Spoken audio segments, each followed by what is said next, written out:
저는 강사라는 직업을 가지기 전에 원래 연극 배우를 했었고요. 그리고 학교 다닐 때는 연기 전공을 했습니다.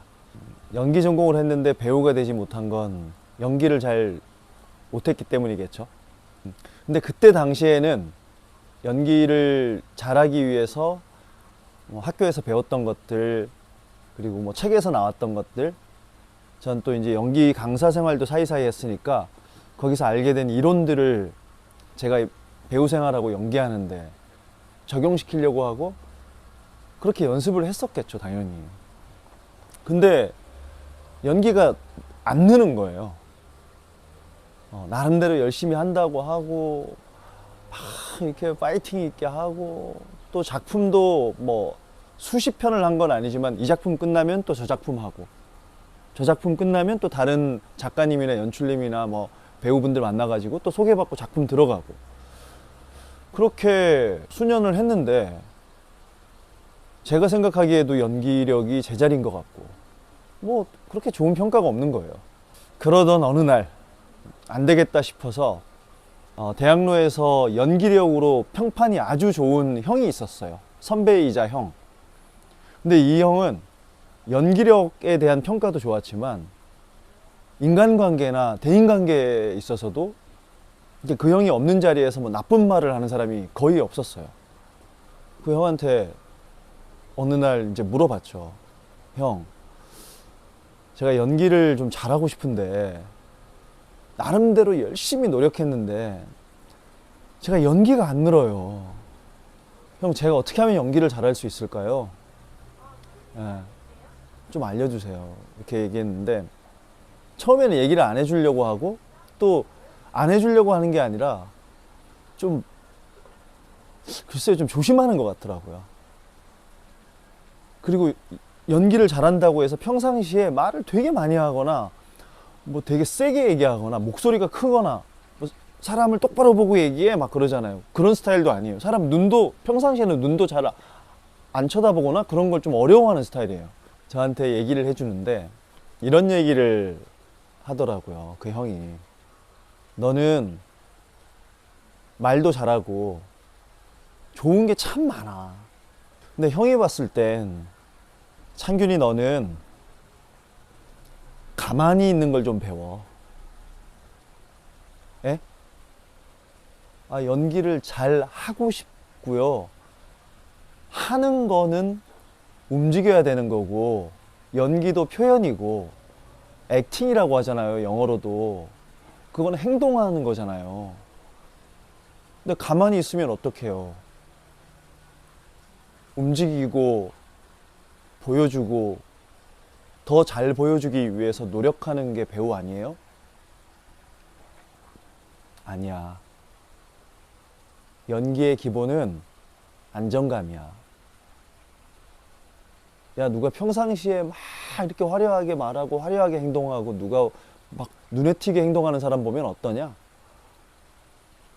연기하고 표현하는 거는 그냥 일상생활이랑 호흡이 제일 비슷했을 때 자연스러운 거고 그 자연스러운 건 안정감이 있을 때 자연스러운 거야.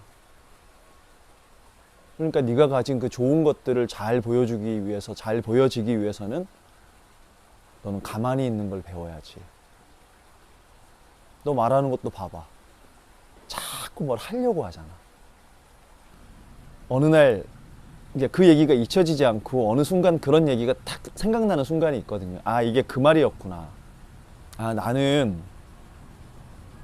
그냥 이렇게 편안하게 말하고 편안하게 표현하는 사람이 아니라 뭔가를 자꾸 증명하려고 하는 성향을 가지고 있구나. 왜 그럴까? 얼핏 생각했을 때는 자존심이 좀 세니까, 누구한테 지기 싫어하니까, 내가 가지고 있는 매력이나 내가 가지고 있는 특기, 뭐 예를 들어 사람들하고 있을 때 좀 우스갯소리를 잘하는 재주가 있다든지 아니면 뭔가 성과를 낸 게 좀 있어요. 그러면 그럴 때 뭐 대화를 하거나 만남을 가질 때 가만히 있질 못하고 분위기 딱 봐서 제가 치고 들어가야 되는 거예요. 그리고 제가 뭔가 존재감이 없어지는 것 같고 뒤로 밀리는 것 같고 내가 왜 있는 둥 마는 둥 있지? 이런 생각이 들면 거기서 또 뭔가 목소리를 크게 낸다든지 약간 톤업이 돼서 또 약간 큰 액팅을 하는 거예요. 말을 좀 더 많이 한다든지. 근데 중요한 건 그렇게 해서 성공적으로 제가 인정을 받거나 좋은 평가를 받으면 괜찮은데 그런 날은 꼭 돌아오는 길에 후회를 해요.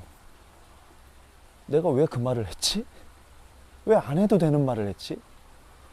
그게 제가 볼 땐 이렇게 가만히 있을 줄 몰라서 그렇거든요. 지는 거 싫어하고. 그러니까 안정적인 표현도 안 나오고 상대방한테 편안함도 못 주는 거예요. 물론 여기서 이런 질문을 하는 분들이 계실 거예요. 아, 그러면은 뭐 사람 눈도 안 쳐다보고 그냥 가만히 있고 말도 안 하고 조용히 있는 게 좋은 거라는 건가요? 그게 아니라 내가 상황에 있어서나 상대방의 말에 있어서 적절하게 말을 해야 될 때는 해야죠. 기본적으로 들을 줄 아는 호흡, 기다릴 줄 아는 호흡, 좀 고상한 얘기로 침묵할 줄 아는 호흡, 뒤로 한 걸음 물러설 줄 아는 호흡을 가진 사람이 표현도, 뭐 직업이 배우라면 연기도, 일상생활에서도 사람들한테 욕먹을 일이, 불편함을 줄 일이 좀 적다는 거죠. 그리고 나중에는 내가 왜 또 그럴까 뭐 여러 가지 생각을 해봤는데 성격이 그런 데다가 또 고향 부산 떠나서 서울에 와가지고 뭔가를 빨리 해야 된다는 그런 암묵적인 부담감, 뭔가 성과를 얼른 내야 한다는 스스로에게 계속 몰아붙였던 것 같아요. 그러다 보니까 기본적으로 좀 편안하지 않은, 안정적이지 않은 호흡이 좀 많지 않았나.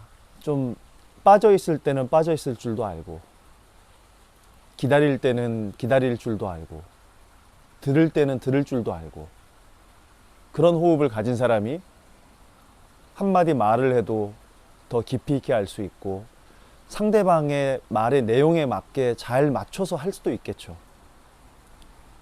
방금 말씀드린 걸 한 단어로 말하면 경청이거든요. 상대의 말을 존중하고 진심으로 잘 귀담아 듣고 그거에 대한 리액션이 편안하게 나왔을 때 대화도 말도 표현도 잘할 수 있는 거니까. 본인이 등장했을 때 그에 걸맞게 연기를 하는 거는 괜찮은데 퇴장했을 때 자꾸 뒤에서 커튼 젖히고 나는 언제 나가나 하고 쳐다보고 있고 조명이 꺼졌으면 퇴장을 해야 되는데 조명이 꺼졌는데도 퇴장하지 않으려고 하는 호흡을 가진 사람들이 있단 말이죠. 그걸 연극 치료학에서는 연극성 성격장애 혹은 디테일하게 들어가면 스포트라이트 증후군이라고 한대요. 조명을 받아야 될 때 받고 퇴장할 땐 퇴장해야 되는데 내가 퇴장할 때가 됐고 조명이 다른 사람한테 갈 때가 됐는데 자꾸 그 조명에 찾아다니는 거예요. 남의 조명에 자꾸 끼려고 하고 무대 뒤에서 계속 나 퇴장했다고 나 잊어버리는 거 아니야 하고 불안해하고 근데 자기가 다시 등장해야 될 때 다시 나타났을 때 퇴장해야 될 땐 깔끔하게 퇴장하고 상대 배우의 대사가 액팅이 연기가 이루어질 때는 그걸 조용히 바라보고 들을 줄도 알고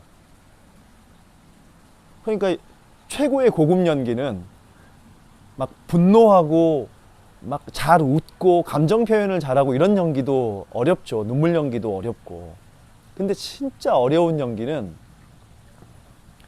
가만히 있는 연기 즉 침묵하는 연기가 가장 내공이 깊은 배우들만이 할 수 있는 연기라고 했어요. 내 대사가 없을 때 사실 내게 없으니까 뭘 해야 될지 모르는데 그런 내공 있는 배우들은 다른 상황이 벌어지거나 누군가가 대사를 하고 조명을 받을 때 거기서 적당하게 방해되지 않게 하지만 자연스럽게 장면을 잘 이렇게 채워줄 수 있는 그런 배우들이 있거든요. 그리고 심지어는 본인한테 주어진 대사가 없는데 의자에 앉아서 한 2분, 3분을 자신의 생각과 감정과 정서로만 채우는 배우들이 있다고요. 그게 정말 어려운 거거든요. 가만히 있을 줄 아는 호흡, 기다릴 줄 아는 호흡이 중요하다는 말씀을 드렸는데 쉽지 않겠죠. 사람의 성향이라는 게 어느 날 도깨비 방망이로 뚝딱 하듯이 바뀌는 것도 아니고 인간은 유전적, 환경적, 교육적 세 가지 대표적인 요소로 수년, 수십 년간 형성된 성향이 있는데 그게 어느 날 갑자기 바뀐다는 건 힘든 일이고 갑자기 바뀌어도 좋지 않을 수 있다고 봐요. 하지만 내가 좀 그런 성향이 좀 있는 것 같아.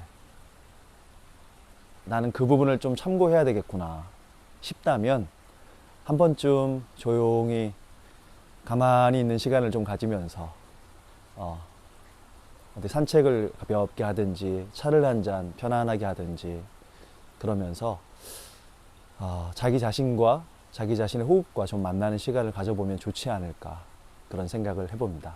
네.